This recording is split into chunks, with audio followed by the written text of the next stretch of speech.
Let's talk about energy, because chances are you've heard phrases like raise your vibration, protect your energy, or manifest from that higher frequency.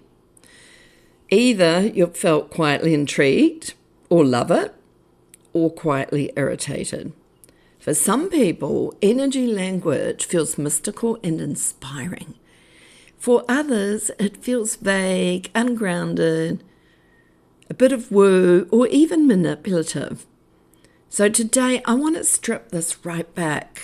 No woo, no special jargon, and no pretending that we're all meant to understand quantum physics overnight. Just a grounded conversation about what energy and frequency actually mean, and why this matters in real life. Welcome to No Fluff Spirituality. I'm Bascha Meier, and this is where we make conversations like this practical, grounded, and refreshingly human. So before I explain anything, let me say this clearly. You do not need to abandon your faith, your intellect, or your common sense to understand energy. You don't need to replace God with the universe. You don't need to adopt spiritual language that doesn't sit right with you. Energy isn't a belief system. It's simply a way of describing how life moves, responds, and organizes itself through relationship, through resonance and cause and effect, and much more. And when we remove the mystique or the highfalutin confusion, this becomes not only understandable, but incredibly practical. At its most basic level, energy is movement. Everything that exists is in motion. Thoughts, emotions, bodies, systems, relationships. And here's a key principle that often gets missed in spiritual conversations. Energy cannot be destroyed. This isn't a spiritual belief, it's a foundational principle of physics and clearly articulated by Albert Einstein and many others. And maybe you already know this, and to some of you it may just be expressed in a clear way today.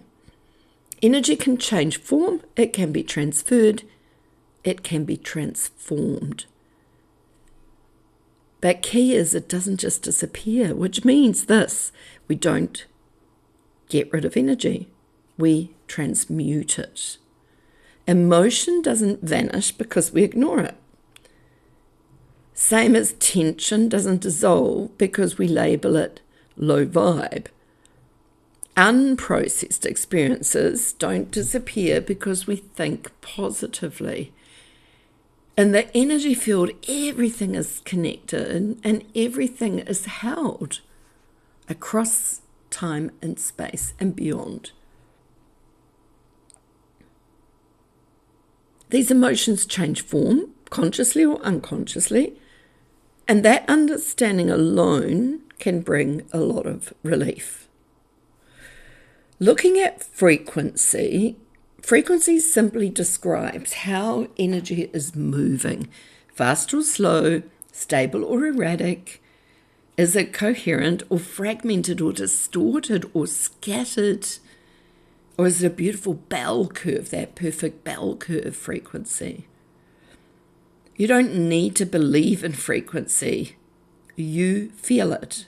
Just remember, the more felt sense we can develop, feel it.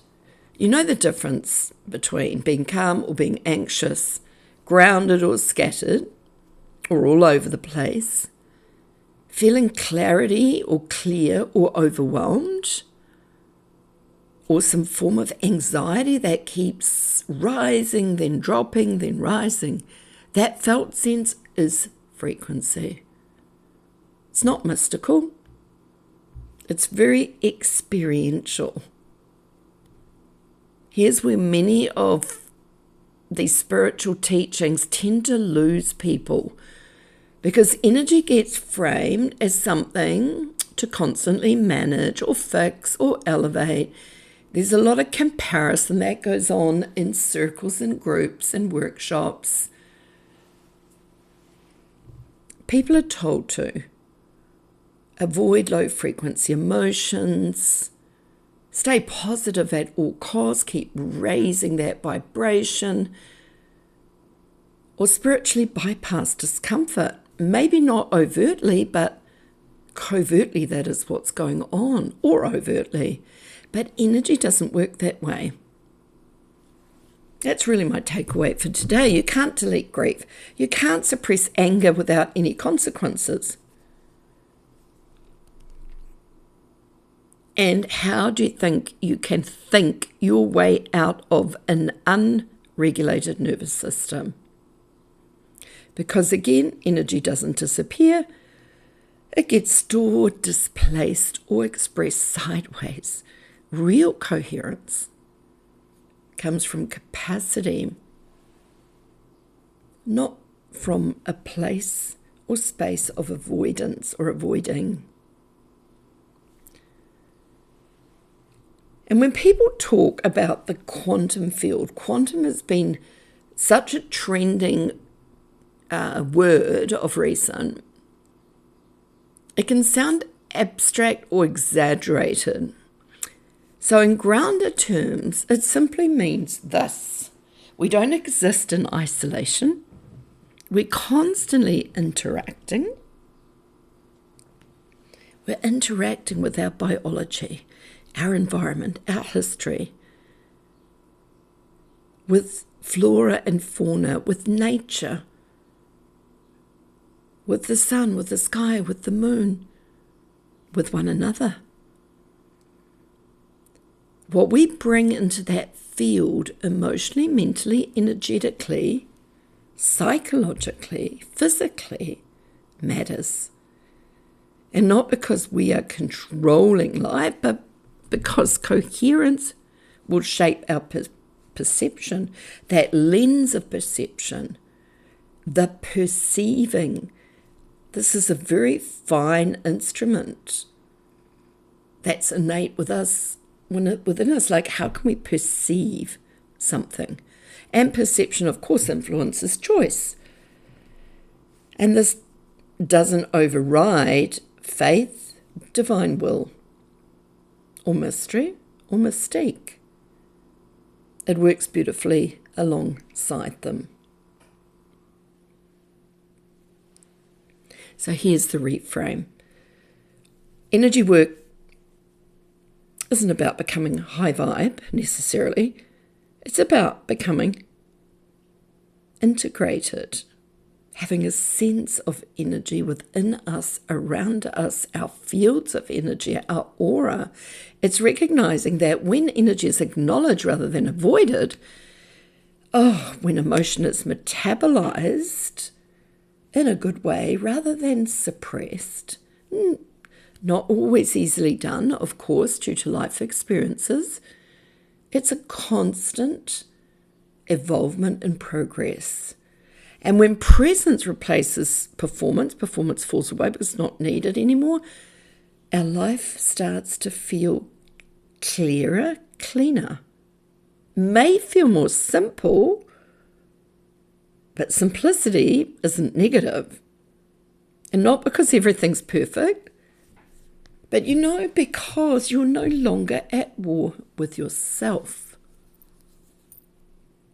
Because you're no longer at war with yourself. And that's energy work without the woo. So if energy language has ever felt confusing, overblown, above your head, full of high convoluted words and technical jargon, or just not for you, you're not wrong.